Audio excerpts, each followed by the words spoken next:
안녕하세요. 대여배 이진욱입니다. 자, 아세아 시멘트. 이 시멘트 업계가 어쩌면 비상이 걸릴 수 있다라고 하는데요. 그러한 이유가 바로 이 중국산 시멘트 수입이 될 수 있기 때문이라고 합니다. 그래서 오늘은 이 중국산 시멘트가 수입하게 되면 우리 업계에는 어떤 영향을 미치는지 업계의 생각과 여러 가지 포인트 함께 얘기해 보도록 하고, 최근에 또 발표한 정부의 공사비 안정화 방안 이와 관련된 얘기도 오늘 영상을 통해서 전반적으로 알려드릴 수 있도록 하겠습니다. 자, 이번 정부가 시멘트 값을 내리기 위해서 이 중국산 시멘트를 수입하는 방안을 검토하고 있는 것으로 보여집니다. 자, 정부 왜 갑자기 이러한 결정을 내리게 됐을까요?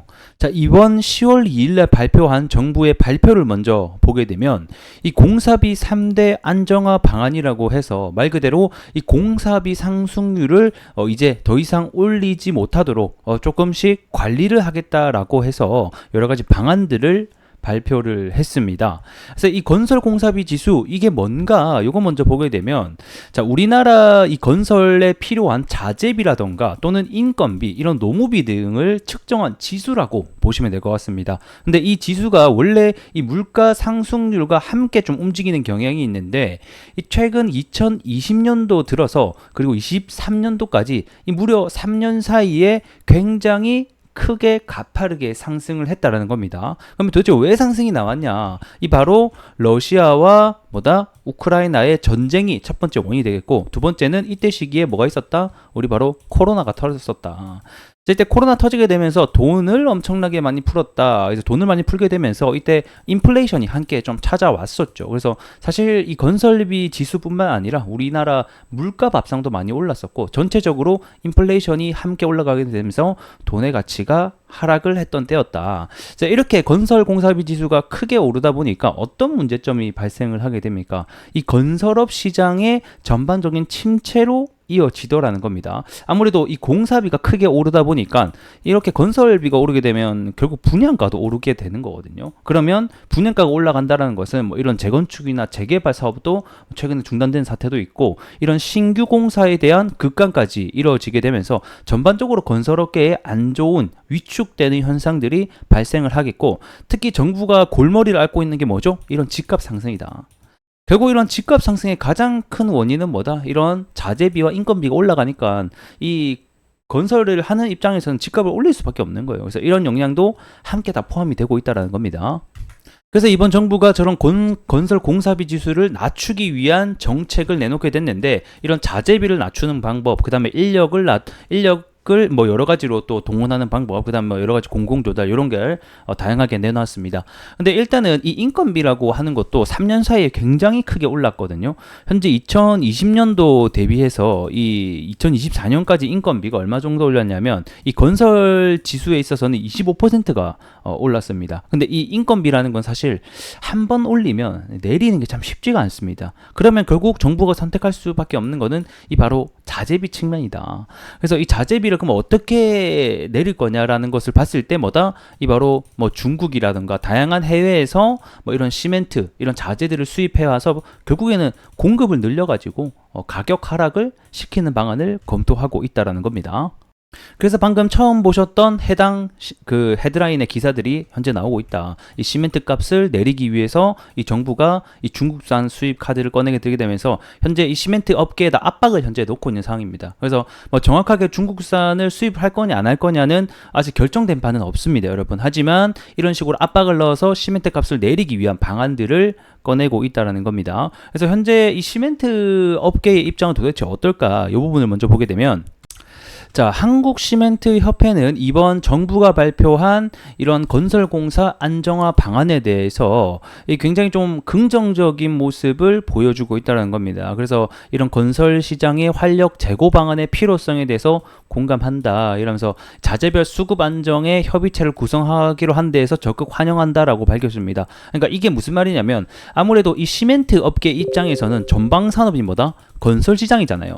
근데 최근에 이 건설 시장이 안 좋다 보니까 시멘트 출하량 자체가 굉장히 낮아지고 있다는 겁니다. 출하량이 낮아진다는 건 결국에는 실적에 영향을 미칠 수밖에 없는 거거든요. 실제로 24년도 이번 시멘트 출하량 자체가 23년도 대비해서 절반이나 낮아진 모습을 우리가 확인해 볼 수 있었고, 재고량 역시 15% 이상 좀 상승을 하면서 현재 시멘트 가격이 올라가면서 실적은 선방해 줬지만 이 실제로 출하량, 그러니까 이제 실적으로 연동될 수 있는 물량 자체는 줄었다라고 보시면 될 것 같습니다. 자, 그럼 이번 중국산 시멘트 수입에 대한 반응을 보게 되면 아무래도 안 좋을 수밖에 없겠죠. 방금 말씀드린 생산량 역시 감소하고 있고 출하량도 감소하면서 오히려 재고량은 증가하고 있기 때문에 이런 상태에서 중국산 시멘트가 또 들어온다, 저가로? 그러면 아무래도 우리나라 시멘트가 경쟁력을 잃게 된다고 하면서 부정적인 입장을 현재 내놓고 있는 상황입니다. 자, 그럼 실제로 중국산 시멘트가 들어오게 되면 저가로 들어와서 우리나라에게 긍정적인 영향을 펼칠 수 있을까? 이런 부분을 먼저 보게 되면, 자, 우리나라 시멘트가 현재 11만 원 정도라고 보고 있는데 여기서 중국산 시멘트가 톤당 얼마냐면 현재 한 6에서 한 8만 원 정도 거래가 되고 있습니다. 그래서 이 가격으로만 보게 되면 실제로 우리나라가 훨씬 더 앞선다라는 것을, 그러니까 중국산이 싸다라는 것을 알 수가 있죠. 근데 여기서 문제가 뭐냐면 이 중국산을 수입해 보려면 여러 가지 뭐 물류비나 이런 또 수입산에 대한 마진들이 붙거든요. 그럼 여기서 뭐 플러스 얼마로 된단 말이에요. 그러면 실제로 국내 유통되는 가격은 얼마? 이 중국산이 한 9만 5천 원대가 될 수 있다. 그리고 우리나라 이 시멘트 가격 역시 11만 원이라고 측정이 되어 있지만 여기서 장기 거래를 한다던가 뭐 다양한 혜택들을 본다라고 하면 실제 유통되는 평균 가격이 한 9만 5천 원대란 말이에요. 그럼 사실상 이게 중국산이랑 크게 차이가 나지 않을 수 있다라는 지적 역시 들려오고 있습니다. 그뿐만 아니라 우리 한국산 시멘트는 사실 좀 비싸 보이긴 하지만 다른 세계 주요국 시멘트 가격 대비해서는 그렇게 높지 않은 모습을 확인해 볼 수 있죠. 뭐 일본도 14만 원 톤당, 미국 같은 경우는 21만 원이 넘어가고 있는 상황이기 때문에 시멘트 가격이 최근 급격하게 오른 것은 맞으나 세계 주요국 시멘트 가격 대비해서는 그렇게 높은 숫자가 아니다라는 것을 또 하나 확인해 볼 수 있는 지표가 될 것 같습니다. 자, 차트 보면서 마무리해 보도록 하겠습니다. 자, 아직까지는 이 중국산 시멘트가 이 정말로 들어올 것인가 안 들어올 것인가는 결정난 것은 없습니다. 그렇기 때문에 뭐 아직까지는 큰 악재가 아니지만 정말로 추후에 들어온다라고 하면 그때 다시 한 번 더 우리가 생각을 해봐야 되겠다. 자, 일단은 이 시멘트 같은 경우에는 사실 방금도 제가 말씀드렸다시피 출하량이 현재 24년도 들어서 조금 낮아지고 있습니다. 근데 그러한 부분을 실적, 그러니까 가격 상승으로 좀 방어를 해줬다라는 거예요. 그래서 최근에 25년에 이제 내년인데 사실 24년까지는 계속 이런 좀 비슷한 흐름으로 이어질 가능성이 높다. 근데 이제 25년도부터 이 건설업의 시황이 좀 본격적으로 좀 회복세가 현재 일어날 것으로 보여지고 있습니다. 무엇보다 최근에 이 또 금리 인하를 미국 그리고 우리나라 역시 해왔기 때문에 이 지속적인 금리 인하가 또 내년까지 지속된다고 하면 결국에는 건설업 시장이 회복세를 보이면서 그에 따른 시멘트 업계에도 긍정적인 영향이 펼쳐질 수밖에 없기 때문에 현재 이렇게 추세가 보게 되면 조금씩 완만하지만 가파르진 않습니다. 완만하지만 조금씩 올라가고 있는 것으로 보여져 봤을 때는 여전히 올라갈 가능성이 그래도 좀 긍정적인 포인트들이 있다. 하지만 우리가 알고 있어야 되는 것은 방금 보신 대로 중국산 또는 해외산 시멘트가 들어온다, 또는 이 시멘트 가격의 낮춤 방안으로 인해서 하락이 나타날 수 있다. 그래서 결국 가격 하락이 나타난다는 것은 실적이 또 하락이 이어질 수 있다는 점이 있기 때문에 이런 부분들 우리가 잘 알고 있으면 좋을 것 같습니다. 지금은 계속해서 이 추세를 좀 타고 가지 않을까 이렇게 좀 생각이 들고, 제가 봤을 때 25년도 또 다시 들어서 중요 지표를 통해서 우리 주가의 방향성을 함께 보자, 이렇게 설명드리면서 오늘 영상 마무리해 보도록 하겠습니다. 고맙습니다.